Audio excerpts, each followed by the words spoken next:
Hello and welcome to the Monroe Method Clancast. I am Jason Monroe and this is episode 82 today. So I asked for a couple of suggestions from people who are in my, let me get my phone, who are in my very inactive, what do you call it? The thing on Instagram? What do you call them? Broadcast channels, right? Oh, there's a third one in there. So I asked for a couple of suggestions for podcast episodes. I was overwhelmed with the response from two people. There are only 132 people in there. I don't get the whole broadcast channel thing. I've not sussed it out yet and how to get the most use out of it. But anyway, I asked for a couple of suggestions. This was one of them: gut health, and I suppose it's a good one to dive into. Unlike most episodes, I've actually got some notes here. So if you are watching this on YouTube, you will see me referring to the notes that I typed up for this. Gut health is a bit of a faddy thing at the moment, and that annoys me because there are many. It's like people take real science and then they turn it into a faddy thing, like the Zoe diet, for example, taking blood sugar and turning it into a fad diet, giving everybody blood glucose monitors and telling them that they're getting personalized nutrition and all this shit. Like, people take these things that have a real basis in science, that are genuinely beneficial, that could have a massive impact, and then they just turn it into nonsense. So I guess before I even get into this, the really important point to get across here when it comes to gut health is that it is very much in its infancy, right? Gut health research is still a new and emerging area. There is, like the world's oceans, there is a lot that we don't know about the gut. Yes, we are making significant advances. When I was training as a nutritionist in 2018, I went to quite a few conferences. So where I did my qualification, the Mac Nutrition Uni, they put on regular conferences. And they usually tied in with something to do with the course, right? So you would go to a conference, but it would also be someone's graduation that night. But anyway, one that we went to, one of the speakers, maybe this was in 2019, one of the speakers was Dr. Megan Rossi. Now, Dr. Megan Rossi is an Australian, I want to say Australian, I think she is, an Australian doctor who lives in London, works in London, has a clinic there. If you find her on Instagram, she's at the Gut Health Doctor, and she's one of the leading researchers in this field. She came and delivered a fantastic presentation. That was back in 2019, and she's saying very similar. She said very similar to what I'm saying now, that gut health is very much still in its infancy. And even though we're making significant advances, because people are finally starting to realize just how powerful the gut is, because the field, just because it's in its infancy, or sorry, just because we're making advances, it's like you learn something new, but then you have to learn a lot about that new thing. So we're making advances and we're learning more, but we still don't understand what we're learning. So, this is going to be something that people are going to be investigating and studying and researching for decades to come. And new things are going to come out all the time. But the problem with new things is that new things have to be tested. They have to be researched properly. They have to be studied. So when you see idiots on social media who are going to repair your gut, rebalance your hormones, fix all this and fix that, and just, go buy my juice diet book, go buy this snake oil. We don't know enough about the gut for people to be giving you such specific and tailored advice. Not yet. Yes, there are absolutely plenty of general guidelines, and I'm going to go through some of them today. But in terms of going to the level that some of these people do on social media, best avoided. Misinformation around the gut is ridiculous. And this is what I mean about new, right? So let's say some brand new study comes out about, I wish I had searched for an example, but let's say some brand new study comes out about gut health. Someone will pounce on that because this is what these people do. And it's not just limited to gut health, it's across the board. A brand new study will come out, and someone who is a bit of an extremist, so maybe somebody, if we bring it back to blood sugar, like someone like the glucose goddess, whose entire brand and personality is based around blood sugar, a new study will come out that hasn't been tried, that hasn't been tested, that hasn't been peer reviewed, and people like her will jump on it and say, do you know they did this study and these people did this and this happened. If you think back to when you were in school, in high school, and you went to science class, chemistry or biology or whatever, chemistry is probably a better one. When you were in chemistry, you were taught that when you do an experiment, you don't just do it once and take that as the definite result. You do the experiment 10, 15, 20 times, and you write down your 10, 15, 20 results, and you look for a correlation between, how many times did I get that result? Did I get the same result every single time? Well, yes, then there's a strong case to say that this equals that. But when it comes to research like this, these people are just cherry picking from individual studies and saying, right, this thing happened to this group of people in this one study, in this one instance, and I'm going to regurgitate that as absolute fact. And that's where we're at with gut health.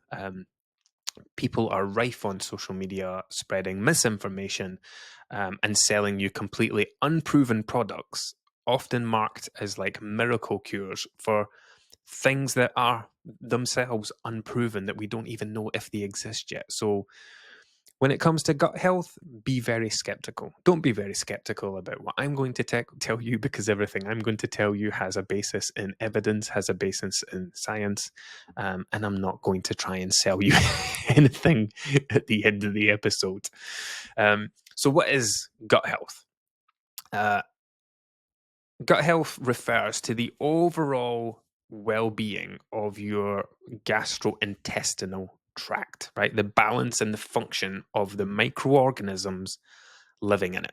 So your gut, we call it your microbiome, right? Your gut microbiome consists of trillions of microorganisms, including some horrible things that you won't like the sound of, but these are essential. So it includes bacteria, it includes viruses, it includes fungi, and all of these live inside your digestive tract. Now, I know that sounds horrendous, but it's really important to understand that there are good viruses, there are good bacteria, there are good fungi. And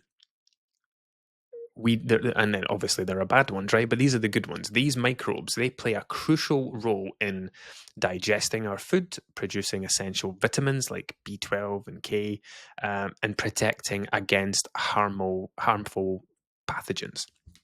Now, the importance of a healthy gut contributes to, obviously, better digestion, better nutrient absorption, meaning you're better equipped to absorb nutrients from the food that you eat when you have the right level of gut health there to deal with it, right? It supports your immune function, and this is where the stuff's really emerging, where there's a direct link between mental health through something called the gut-brain axis. So this was something that actually the gut health doctor Megan Rossi spoke about when we were down at that conference. I'm going to tell you something disgusting as well, because this was disgusting but fascinating. Where they're doing a lot of research between, or they were back then. Like, it's probably advanced massively over the last 5 years, I would assume. But back then, they were doing a lot of research on the connection between. Her talk was all about it was like happy mind, happy gut, healthy mind, healthy gut, something like that. So there's a direct link between your gut health and your mental health. So there are these things that they do at clinics in London, and they are called fecal transplants. So fecal, we're talking about feces, shit, a more common term, but people were doing fecal transplants. Now, they've done studies where they have taken, and they've done it, I don't know if they've done it in humans. I know they've done it in, have they done it in humans? I don't know, but they've done studies, and they have taken feces from someone who has depression, from someone who has poor mental health, and they have transplanted that into the gut of another human, another person. I'm sure they've done this in humans. I'm gonna check this now. In fact, I'm gonna pause this while I double check because I don't want to be talking shit. No pun intended. I don't need to check it. I'm right, because you can go to clinics in London and you can actually pay to have this done. So what they do is they take feces from someone who has an extremely healthy gut and they'll transplant it into another person to try and promote a healthy gut in that person, right? So they've done studies where they have found people with poor mental health that have been diagnosed with depression and whatever else, and they've taken feces from them, transplanted them into another person, and that person went on to develop the same conditions that came from that person. And this is part of the way that they've been kind of discovering the link between our guts and our minds and our mental health. So that's, again, a very new and emerging area. So yeah, your gut contributes to digestion and nutrient absorption, immune function, and the influences on our mental health. Now, more tangible. So it's one thing to say that it helps your mental health or helps digestion, but to make it more tangible, better to understand, like, what's the direct impact? If you have a balanced gut microbiome, it aids in breaking down the food that you're consuming more effectively, which can help prevent issues like constipation and diarrhea. When we're talking about absorption, we want to have it's all good and well eating fruits and vegetables and everything, but if you doing those things plays a part in having a healthy gut. But I'm going to talk about the next thing first. There are many things that we can do that reduce our body's ability to do those things. So it's all good and well eating fruits and vegetables, but you also have to be in a position to be able to extract the nutrients from those fruits and vegetables through digestion. And you need to have a healthy gut microbiome in order to be able to do that. Immune system. A healthy gut helps protect against infections by supporting the immune system and preventing harmful bacteria from spreading. And then, like I said, mental health, the gut-brain axis, the connection between gut health and mental well-being. Gut bacteria can help with the uptake of serotonin, which can influence mood, can influence stress levels. So it's funny, like there's a thing that I used to say, and it's like eat how you want to feel. Now I've been saying this since before I knew anything about gut health, but I was also saying it back at a time when I used to use derogatory terms to describe the food that we eat. So if you've been listening to this for any length of time, you'll know that we don't talk about good food, bad food, healthy foods, unhealthy foods. But back then I used to say a thing that was eat how you want to feel. And it basically meant, if you want to feel like shit, if you want to feel like crap, eat like crap. If you want to feel great, eat great. If you have a highly processed diet, if you have a diet that doesn't have any fruits and vegetables in it, if you have a diet that consists of lots of snacky type foods and no protein and hardly any fruits and vegetables, that if you eat in that way, you will feel that way, right? If you have a poor diet, you will feel poor. That's not a good word.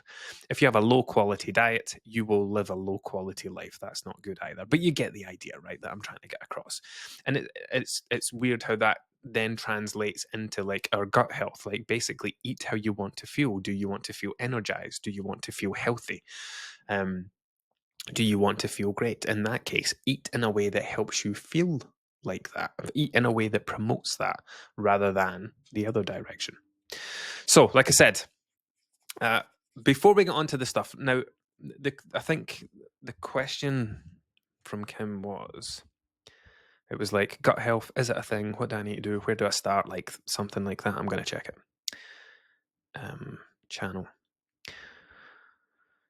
Gut health. Is it a thing? Where to start, if so? So here's where to start. Now, I'm not going to tell you to start doing things, okay?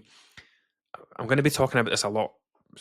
I take a lot of notes on my phone. Like, I have lots of thoughts throughout the day when I'm on dog walks in the morning, when I'm standing in the shower.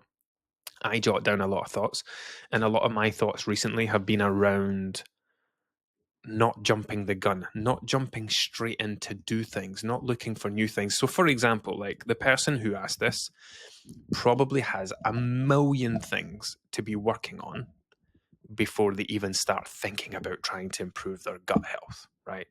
There are things that we do every day that are ruining our health, that we should be focusing on instead before we start looking for anything new, before we start introducing anything new.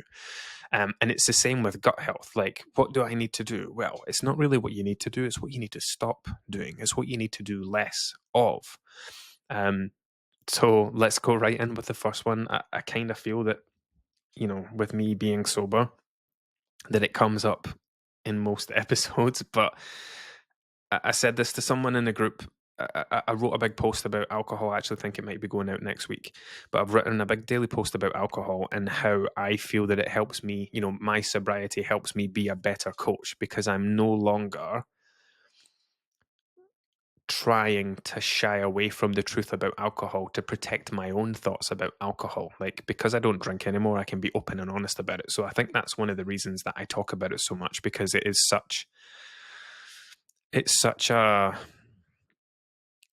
one of the biggest negative impactors on most people's life, on most people's health. But when I was writing this, when I was researching it, alcohol was one of the first things that came up. So excessive alcohol consumption, if someone's having a cup, 2-3 glasses of wine per week, like with a meal, just one individual glass of an evening, that's not really doing anything, right? That's not having a negative impact.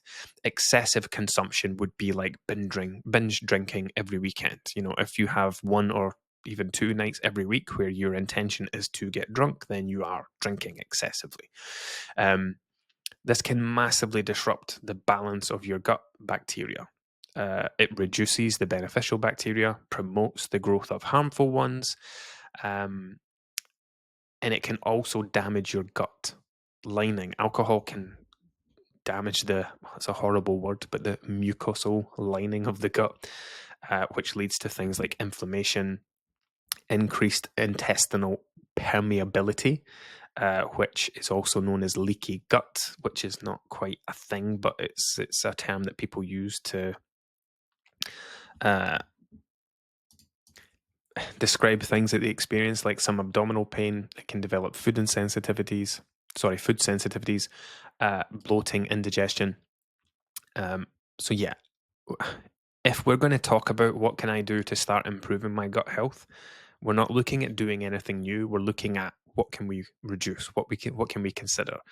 And if you're someone who regularly gets drunk, who counts down the days until you can smash that bottle of wine on the weekend or have a few vodkas, this is the kind of thing that's kind of ruining your gut health. Caffeine is another thing. Interestingly, well, moderate caffeine consumption is generally considered safe. Excessive consumption is not. So, like, if you're someone that's having 3, 4, 5 coffees in a day, if you're someone who drinks a lot of energy drinks, energy drinks is a bit of a double-edged sword, because if you drink sugar-free energy drinks, then those are full of artificial sweeteners and caffeine.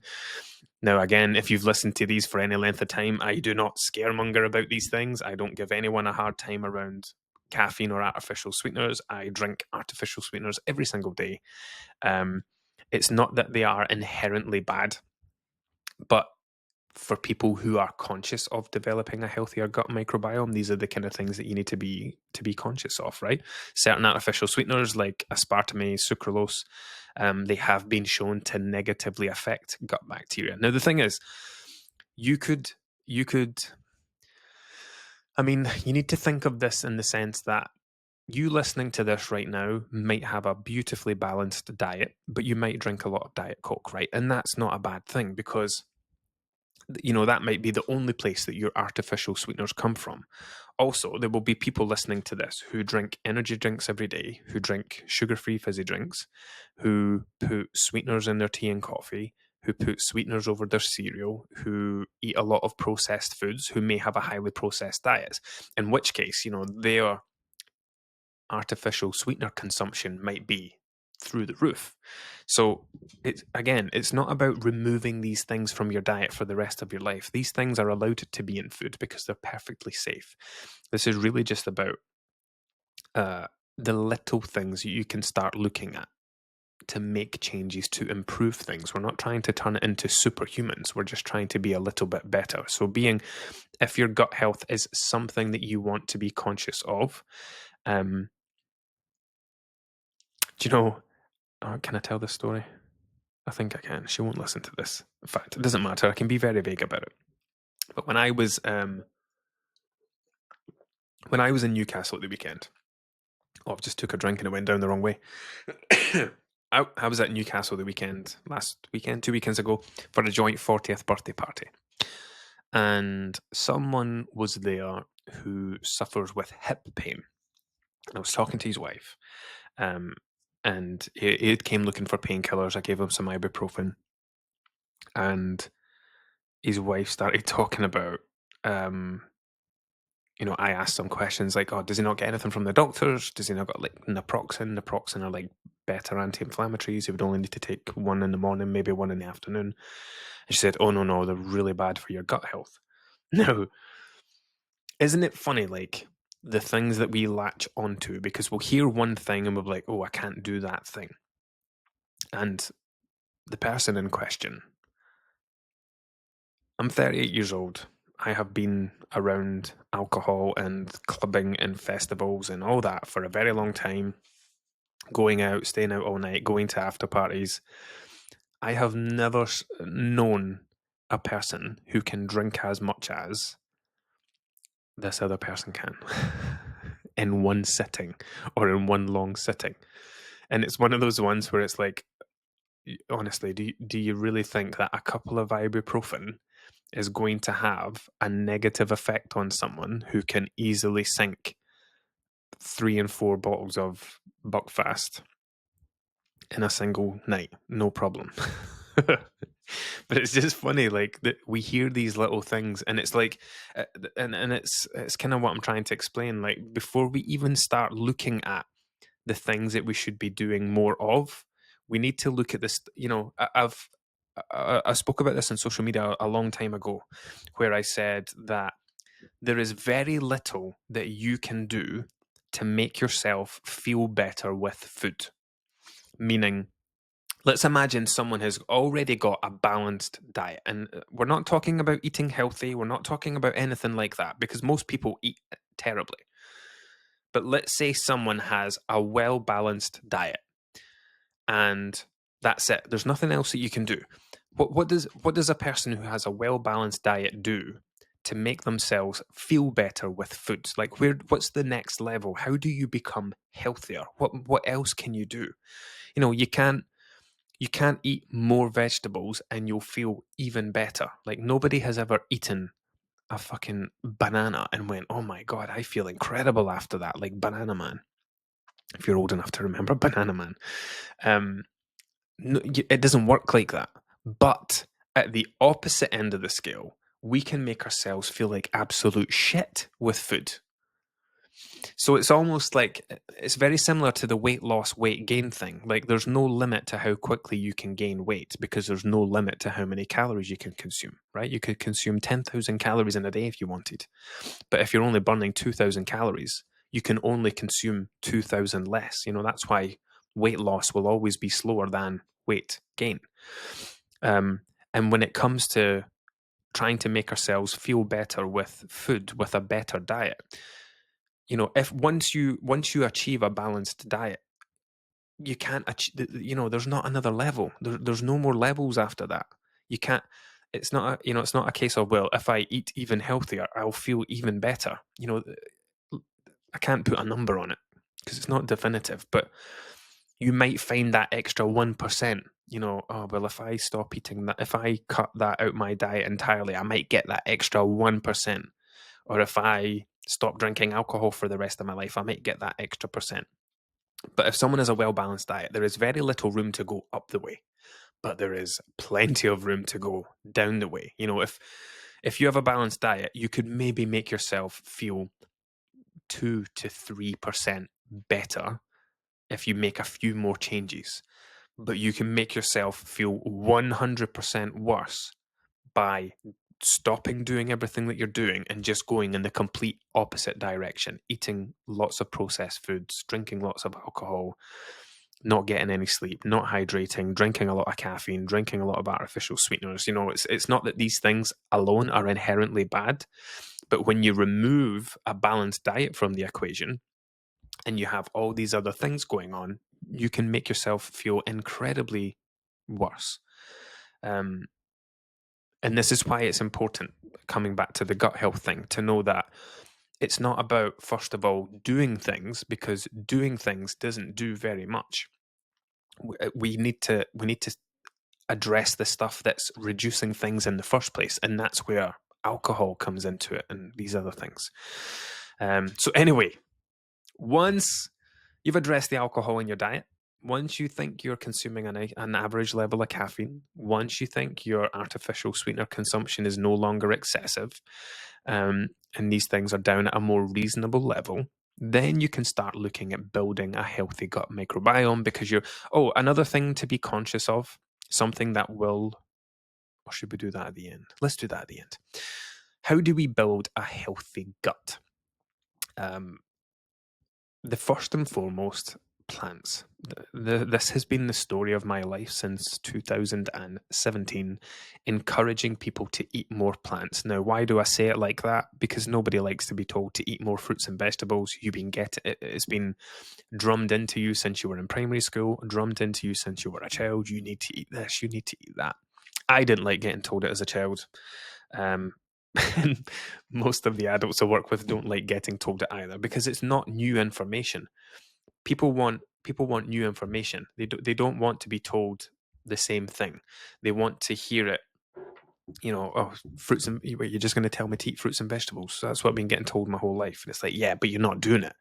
My job isn't to get you to eat more fruits and vegetables. It's to get you to a place where you see the importance in eating more fruits and vegetables and you want to do it.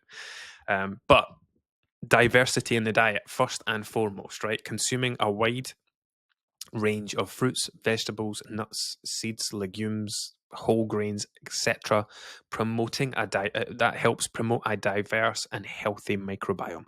Different plant foods, by plant foods we mean different vegetables, different fruits, etc. They contain various types of fibers and various type of nutrients that feed different beneficial bacteria in your gut. So there are lots of different types of gut, lots of different species is a word I want to use, and we want, off the top of my head, I think there is only one that I know off the top of my head, lactobacilli. Anyway, there's lots of different kinds, and also there's it's not just. I need to Google this now.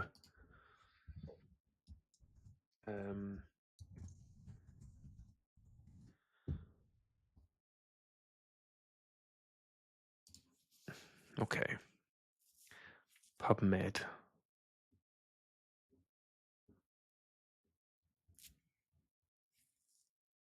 Yeah, so there's many different species, but for each species there are many different types of bacteria underneath the name. Let's not go into them because it's boring and you don't need to know, and you don't want to hear me try to pronounce these. There it's there, lactobacilliales. Like I said, I'm not a gut health expert, and most of the people on social media who think they aren't either. But essentially, like we're consuming a varied diet because we want to develop all these different types of bacteria. So yeah, fiber, various plant sources, and then a fiber-rich diet, right? Fiber is a key component for gut health. Now, I can tell you these stats off the top of my head because I've been reciting them to my clients for 8, 6, 7 years now. A healthy range of fiber in the diet is 30 to 50 grams a day. Most of the people I work with, the vast majority of the people I work with, are consuming anything between. In fact, should I tell you that first? No, I won't. I'll tell you this first. So 30 to 50 grams a day is considered a healthy range in adults. Um, in 2 to 5 year old children, 15 grams plus per day is considered a healthy level of fiber. 2 to 5 year old children. The average fiber intake in adults in the UK, in women, it is 14 grams a day. In men, it is 16 grams a day. On average, between them, it is 15 grams a day. Most adults in the UK are consuming the levels required for 2 to 5 year old children, just to give that some context. All right. Most of the people that I work with, their fiber consumption. So, like the way things work, when people come in to work with me, we don't jump straight into calories and losing weight. There's a kind of process where we spend 5, 6, 7 days learning and developing and building knowledge, getting up to speed with what's going to be required and what they need to know before we get to that stuff. When we get to days 5 and 6, I get them to track their diet for 2 days. Now, I ask them not to make any adjustments. I ask them not to do anything differently. I ask them to try and make it 2 typical days, but they know I'm going to be looking at it, and I know they make changes to it. But even though some of them are conscious that someone's going to be looking at it, and they do try to eat a little bit better, and whatever the context of the word is to them, I also find lots of holes in their diet. And that's what it's all about, right? So they come and they do a check-in, they bring these 2 screenshots so that I can look at what their current diet looks like. And if there is anything that leaps off the page at me, I can say, well, do you know what? Your diet looks great. You're consuming enough protein. It looks relatively well balanced. But here's this thing. You're only having 5 grams of fiber a day. That could be 2 slices of bread. That could be some pasta with your dinner. You're eating no fruits. You're eating no vegetables. You're eating no plants. That's a big problem.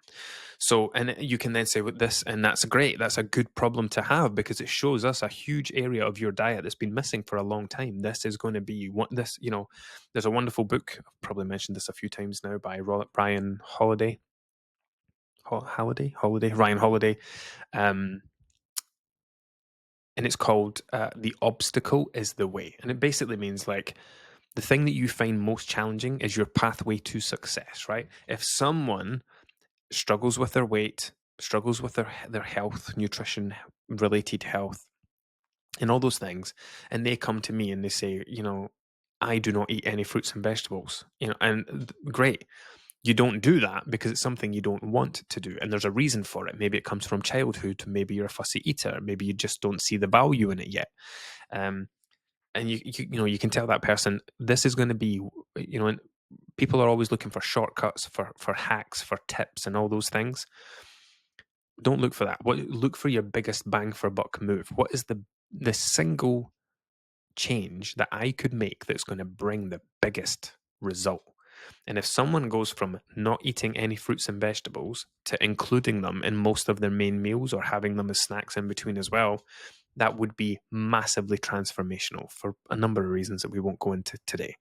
But yeah, just to kind of get that point across, like most adults in the UK do not consume anywhere near enough plants. And that's where things like the Zoe diet step in to basically take information that's already available on the NHS that says we need to eat more plants, we need to be having our 5 a day or whatever it's up to now.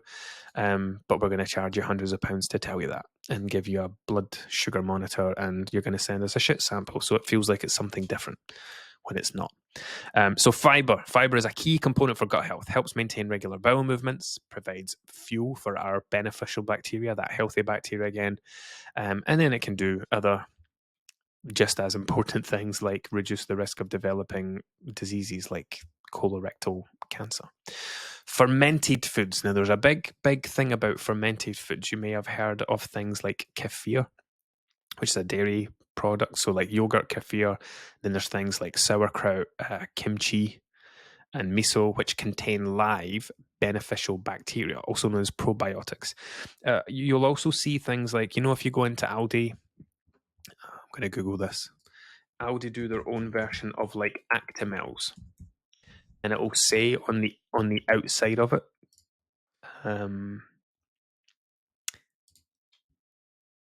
so this one, Actimel, vitamins D and B6, and it contains 10 billion of something cultures. Another one of these names. El Casey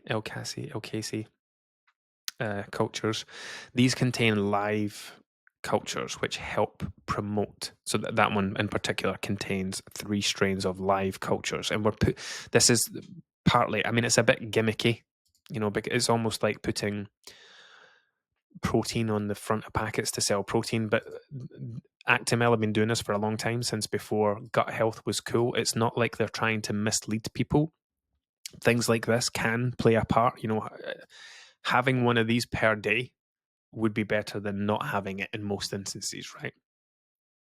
Not that I'm telling you all to go rushing out and buy Actimel, but it's one of those things where you could start your day with it, or build it in as a snack somewhere. It could be something extra that you do on top of everything else once you've addressed all the other stuff, and we're starting looking for those little ways to improve stuff. So that's probiotics that we're talking about, right? And those can help balance our microbiome. Other things that you can do, prebiotics. So foods that are rich in prebiotics, like garlic, onions, leeks, asparagus, bananas, whole grains, these provide food for beneficial bacteria, which helps them thrive and maintain a healthy balance in the gut. Another one that is often overlooked, hydration. Statistically, I can say this because this is what the data shows us. Statistically, most adults in the UK are dehydrated every day. It's something like 52 or 53 or 54%. It just swings enough that you can say most people with confidence. It's almost 50-50, but it is definitely most people. So most adults in the UK are dehydrated on a daily basis, even if it's just mild dehydration, because they do not drink enough. Drinking plenty of water is essential for overall health. It's essential for dehydration, and it's essential for the absorption of nutrients as well. If I could give you one little tip here, like most people will wake up in the morning dehydrated because, you'll know yourself. Do you go to the toilet in the morning and your shit, your piss, your pee is like cola?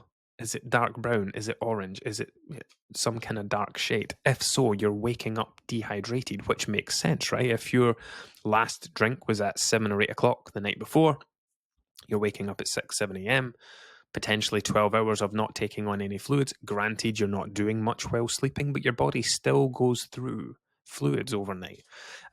So if you wake up and your wee's dark in the morning, you're dehydrated, and you need to do something about that. And drinking a cup of coffee, well, yes, it's hydrating, especially if you have milk in your coffee, or if you have a cup of tea in the morning, it's hydrating, but it's not a massive amount of fluids. So if I could give you one tip, and it's such an easy thing to implement, is this is what I do. So I wake up in the morning, come downstairs, switch on the kettle. While you're waiting on the kettle to boil, grab a glass, put it under the cold tap, drink 2 glasses of water.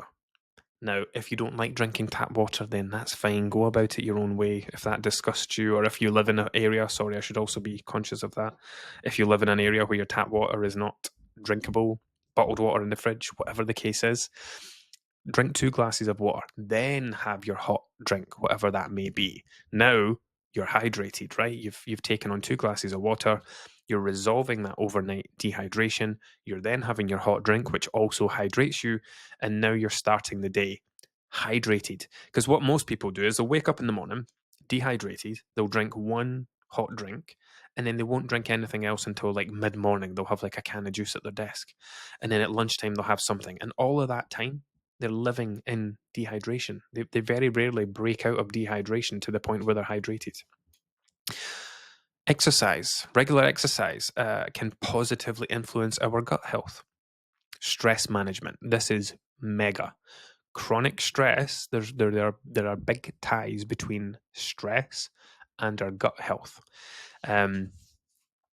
I don't understand how it works. You don't need to understand how it works. You just need to know that chronic stress can negatively impact your gut health by altering the composition of your microbiome. So basically, it can throw it out of balance. So it's really important to have good stress relief techniques. That could be going for walks, getting fresh air, reading, mindfulness, meditation, or even doing things like yoga or stretching exercises, Pilates, things like that. And sleep, of course, important as well. Oh, I did note this one at the end. Okay, so this was the thing I was going to jump on earlier, but let's do this at the end. Antibiotics. If you have ever been put on a course of antibiotics, now, the thing about antibiotics is their job is to wipe out bacteria in the body. And the thing is, antibiotics don't know the difference between good bacteria and bad bacteria. Antibiotics just go in and wipe everything out. So you could have the best diet in the world. You could do all this work on your gut health, but if you go to the doctor with an abscess in your tooth or a chest infection or something else that, excuse me, that requires antibiotics, you have to do it because you need to get rid of the thing. But you also have to understand that it's gonna wipe out your gut health. And it's the thing is, like, if you are if like one, you know how sometimes like one course is the word I was looking for. One course of antibiotics doesn't quite do the trick. Maybe you have to go back for a second. Sometimes you go back for a third. That prolonged antibiotic use is not great. My advice then, because the thing is, if you're someone that something I see quite a lot is because of the kind of balance of nutrition that we encourage inside the Monroe method, what can happen quite a lot is someone will go on a course of antibiotics. They'll come back to me and say, "Oh, I've been ill. I've been on antibiotics, but I'm okay now. But I'm so bloated and I'm constipated and whatever else." And it's because they've gone straight back to eating how they were eating before. But having that well balanced diet without the gut health to back it up, because it takes time to develop that. You could not just go out and become a vegan overnight and start smashing vegetables constantly. It would lead to a lot of discomfort because your body's not had the time to get your gut microbiome up to a level to cope with that. So if you go through a course of antibiotics, it's really important to know that it's going to take time for that healthy gut to build back up again. So you might not want to overload it too much. Just take your time. Don't go bananas with the vegetables with your meals. Don't go bananas with the fruit, because oftentimes people like to they're very conscious that I am ill. I need lots of healthy foods. I'm going to go make this superfood smoothie and this and that. But they're also on antibiotics at the time. And it can create a bit of gas, a bit of discomfort. It doesn't last forever. But yeah, just something to be mindful of. And it's just an interesting fact to know. So I think we'll wrap that up. That's nearly 45 minutes, the longest one in a while. Like I said, I am not a gut health expert. I am just passing on the things that I know and the things that I understand and the things that I think are relevant to people. You do. I think the thing to leave you with is that just understand that this is still a new and emerging area. It is going to be for at least the next decade, probably the next 2 decades. Yes, we're going to learn a lot. Genuine science is going to come out of it. But during that learning period, there are going to be scumbags on social media who are going to want to sell you courses and supplements and lotions and potions to help you improve your gut health, to rebalance your microbiome, to rebalance your hormones. And the truth is, they can't. Unless like, without going into these programs and seeing what they're actually doing, for all I know, they could just, you could go into these things and all they're going to do is tell you to eat fruits and vegetables. They might not be telling you anything groundbreaking. They could just be trying to sell you the basics, but packaged up as whatever they sell it or however they're selling it. So just be very mindful of the information that you see on social media. Know that there is very little evidence to support most of the claims that you hear people talking about. And just take care around it. But hopefully that's given some practical steps that you can follow. Anyway, that's enough waffle from me today. Until next time.